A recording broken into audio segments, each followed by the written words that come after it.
ಕಾಂಗ್ರೆಸ್ಗೆ ಟಕ್ಕರ್ ಕೊಡಲು ಹೊರಟ ಬಿಜೆಪಿಯೊಳಗೆ ಇದೀಗ ಅಸಮಾಧಾನ ಭುಗಿಲೆದ್ದಿದೆ. ಧರ್ಮಸ್ಥಳ ಯಾತ್ರೆ ಕೈಗೊಂಡಿದ್ದಾಗ ಬಿವೈ ವಿಜಯೇಂದ್ರ ಅವರು ಸೌಜನ್ಯ ಮನೆಗೆ ಭೇಟಿ ಕೊಟ್ಟಿದ್ರು.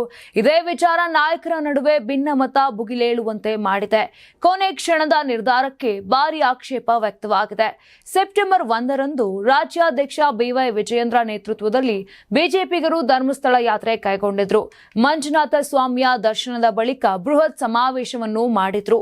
ಎಲ್ಲವೂ ಅಂದುಕೊಂಡಂತೆಯೇ ಆಗಿತ್ತು. ಈ ಮಧ್ಯೆ ಸೌಜನ್ಯ ತಾಯಿಯನ್ನು ವಿಜಯೇಂದ್ರ ಭೇಟಿಯಾಗಿದ್ರು. ಮಾತುಕತೆ ವೇಳೆ ಸುಪ್ರೀಂ ಕೋರ್ಟ್ನಲ್ಲಿ ಮೇಲ್ಮನವಿ ಸಲ್ಲಿಸುವುದಾದರೆ ಅಗತ್ಯ ಕಾನೂನು ನೆರವು ನೀಡುವ ಭರವಸೆ ನೀಡಿ ಬಂದಿದ್ದಾರೆ. ಸೌಜನ್ಯ ನಿವಾಸಕ್ಕೆ ಭೇಟಿ ನೀಡಿದ್ದು ಬಿಜೆಪಿಯೊಳಗೆ ಭಿನ್ನಾರಾಗ ಮೂಡಿಸಿದೆ. ಬಿಜೆಪಿಯೊಳಗಿನ ಅಸಮಾಧಾನಕ್ಕೆ ಮುಖ್ಯವಾಗಿ 8 ಕಾರಣಗಳಿವೆ. ಸಮಾವೇಶ ಮುಗಿದ ಬಳಿಕ ಶಿಕಾರಿಪುರದಲ್ಲಿ ಬಿವೈ ವಿಜಯೇಂದ್ರ ಕಾರ್ಯಕ್ರಮ ನಿಗದಿಯಾಗಿತ್ತು. ಆದರೆ ಕೊನೆ ಕ್ಷಣದಲ್ಲಿ ಸೌಜನ್ಯ ನಿವಾಸಕ್ಕೆ ಭೇಟಿಗೆ ನಿರ್ಧಾರವನ್ನ ಮಾಡಲಾಗಿದೆ. ಕೇವಲ 15 ನಿಮಿಷಗಳ ಮೊದಲಷ್ಟೇ ಇತರೆ ನಾಯಕರಿಗೆ ಮಾಹಿತಿ ರವಾನಿಸಲಾಗಿದೆ. ಅಷ್ಟರಲ್ಲಿ ಅವರೆಲ್ಲ ಧರ್ಮಸ್ಥಳದಿಂದ ಬೆಂಗಳೂರಿಗೆ ಹೊರಟಿದ್ರು.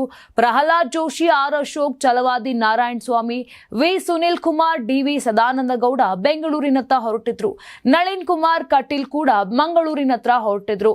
ಹೀಗಾಗಿ ಬಿಜೆಪಿಯ ಇತರೆ ನಾಯಕರು ವಿಜಯೇಂದ್ರ ಜೊತೆ ಸೌಜನ್ಯ ನಿವಾಸಕ್ಕೆ ತೆರಳಲಿಲ್ಲ. ಈ ಮೊದಲು ವಿಜಯೇಂದ್ರ ರಾಜ್ಯಾಧ್ಯಕ್ಷರನ್ನಾಗಿ ಮಾಡುವ ವಿಚಾರ ಕೂಡ ಬಿಜೆಪಿಯೊಳಗೆ ಬಿರುಕು ಮೂಡಿಸಿತ್ತು. Patch up ಮಾಡಿಕೊಂಡಿದ್ರು, ಒಳಬೇಗುದಿ ನಿಂತಿರಲಿಲ್ಲ. ಆದರೂ ಧರ್ಮಸ್ಥಳ ವಿಚಾರ ಎಲ್ಲರನ್ನೂ ಒಗ್ಗೂಡಿಸಿತ್ತು. ಅಷ್ಟರಲ್ಲಿ ಮತ್ತೆ ವಿಜಯೇಂದ್ರರ ಇಂಥ ನಡೆ ಇತರೆ ನಾಯಕರನ್ನು ಕೆರಳುವಂತೆ ಮಾಡಿದೆ. ಧಾರ್ಮಿಕ ಕೇಂದ್ರದ ಪರವಾಗಿ ಸಮಾವೇಶ ನಡೆಸಿ ನಂತರ ಸೌಜನ್ಯ ನಿವಾಸಕ್ಕೆ ಭೇಟಿ ನೀಡಬೇಕಾದ ಅವಶ್ಯಕತೆ ಏನಿತ್ತು? ಆತುರದ ನಿರ್ಧಾರ ಏಕೆಂಬ ಆಕ್ಷೇಪವನ್ನ ಆಂತರಿಕವಾಗಿ ಕೆಲ ಬಿಜೆಪಿ ನಾಯಕರು ಎತ್ತಿದ್ದಾರೆ. ಕಾಂಗ್ರೆಸ್ ವಿರುದ್ಧ ಧರ್ಮಯಾತ್ರೆಗೆ ಮುಂದಾಗಿದ್ದ ಬಿಜೆಪಿಯಲ್ಲಿ ಹೊಸ ಭಿನ್ನರಾಗ ಶುರುವಾಗಿದೆ.